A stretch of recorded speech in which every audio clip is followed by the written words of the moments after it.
जय गुरु जी संगत जी। आज पिताश्री से यानी गुरु जी से जुड़ी हुई कुछ बातें आपसे शेयर करना चाहता हूँ। जब 2013 में ये घर बना था तो तब यहाँ पे पेड़ पौधे नहीं थे, धीरे धीरे लगाए और आज इतने बड़े हो गए हैं। जिस पेड़ की छाया में मैं बैठा हूँ ये नींबू का पेड़ है और बहुत सारे नींबू इसमें आते हैं। यहाँ पर गुरुजी का फेवरेट जगह है बैठने की, चेयर डाल के नींबू के पेड़ के नीचे। और सुबह का नाश्ता कई बार हम लोग यहाँ पे करते हैं। और ये नींबू एकदम 4 पेड़ हैं यहाँ पे नींबू के, एक आड़ू का, एक खुबानी का और अमरूद का। अनार का भी था, वो ख़राब हो गया है। फूल पौधे हैं।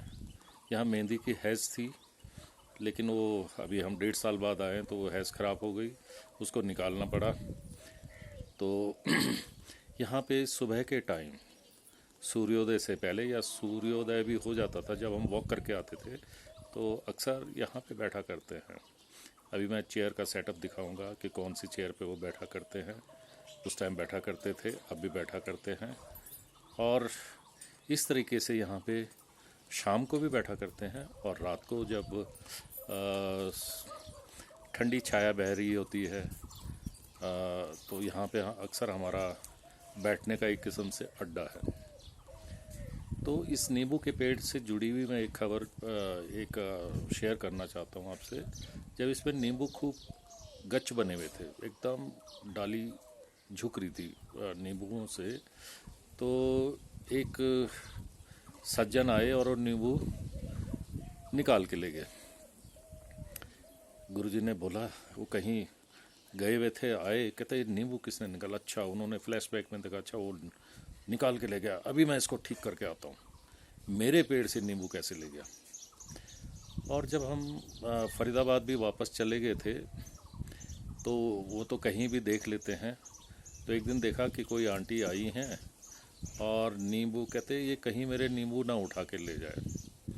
उनको बड़े पजेसिव हैं अपनी चीज़ों के प्रति कि कोई मेरी चीज़ों में हाथ ना डाले। तो जैसे ही कहते नहीं नहीं, वो तोड़ नहीं रही हो, जो नीचे टूटे हुए नींबू हैं पेड़ से झड़े हुए, उनको लेके जा रही है। कहता चलो। तो संगत जी, वो अपनी चीज़ों के प्रति इतने पजेसिव हैं कि मेरे नींबू कैसे निकाल के ले जा सकते हैं। बड़ी चौकस उनकी निगाहें यहाँ पे होती हैं इस रैन बसेरे में कि कोई ट्रेस पासिंग तो नहीं कर रहा है, कोई किसी चीज़ को छेड़ तो नहीं रहा है, कोई पेड़ पौधों को नुकसान तो नहीं पहुंचा रहे हैं। कौन आ रहे हैं, कौन जा रहे हैं, कौन यहाँ पे ध्यान लगाने आ रहे हैं, कौन यहाँ पे मेडिटेशन करने आ रहे हैं। जैसे किसी को कोई तकलीफ़ होती है तो वो फ़ोन करके बताते हैं, तो पिताश्री के आदेशानुसार उनकी जैसे डायरेक्शन होती है कि उनको बोलो 10 मिनट यहाँ बैठना या आधे घंटे यहाँ पे बैठना, आके डोर स्टेप पे माथा टेक लो, जो अंदर जाने का दरवाज़ा है, या जहाँ भी उनको सुविधा लगती है वहाँ पे वो बैठ के मंत्र जाप करें। या आधा घंटे बैठें या 10 मिनट बैठें, 5 मिनट बैठें। ये उनकी जो अंदर उनके जो मैकेनिज़्म में ख़राबी होती है उसके अकॉर्डिंग उनको ये बताया जाता है कि आपको कितनी देर बैठना है। तो ये वो छोटी छोटी बातें हैं जो मैं आपसे शेयर करने में मुझे बड़ा अच्छा लग रहा है। गुरुजी से जुड़ी हुई बातें कि कैसे वो अपनी हर चीज़ की तहे दिल से निगरानी करते हैं, अपनी नज़रों में रखते हैं। आइए मैं बताता हूँ। छत पे जो ग्रिल है, अक्सर वो उस ग्रिल के ऊपर बैठ के पैर हिलाते हुए बैठ जाते हैं और आते जाते लोगों का नज़ारा देखते हैं। संगत जी, ये ग्रिल है जो रैन बसेरे के दोनों तीनों तरफ है। तो अक्सर वो कहीं पर भी किसी भी साइड में जाके ग्रिल के ऊपर बैठ जाते हैं और पैर हिलाते रहते हैं और बताते हैं यार वो आंटी जा रही थी, फलां जा रहे थे, ये जा रहे थे।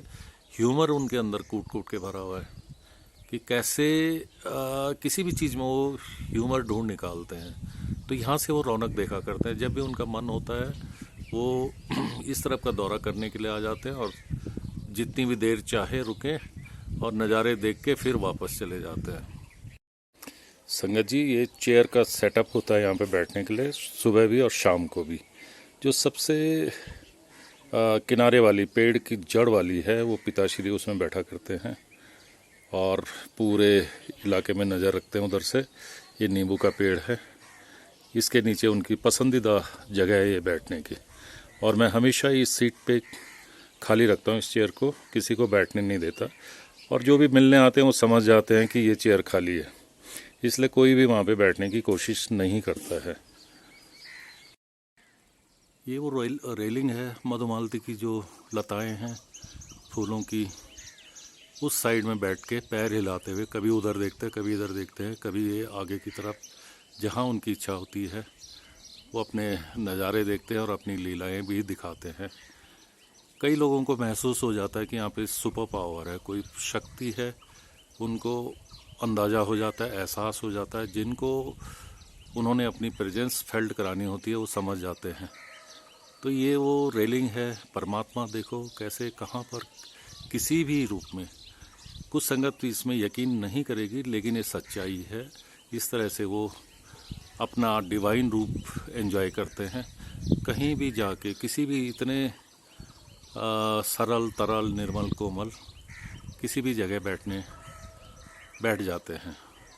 तो ये कुछ उनकी बातें हैं जो मैं आपसे शेयर कर रहा हूँ कि किस तरीके से वो हर चीज़ का लुत्फ़ लेते हैं। तो संगत जी, गुरु जी से जुड़ी हुई कुछ छोटी छोटी बातें थी जो मैं आपसे शेयर कर रहा था। उम्मीद है कि आपको अच्छी लग रही होंगी। कुछ लीक से हटकर बातें जो कहीं आपने सुनी नहीं होंगी और कहीं ऐसा नज़ारा देखा नहीं होगा या महसूस नहीं किया होगा। तो ये तमाम चीज़ें कैसे वो अपना साथ, अपना अनूठा डिवाइन फॉर्म में डिविनिटी प्रदान करते हैं।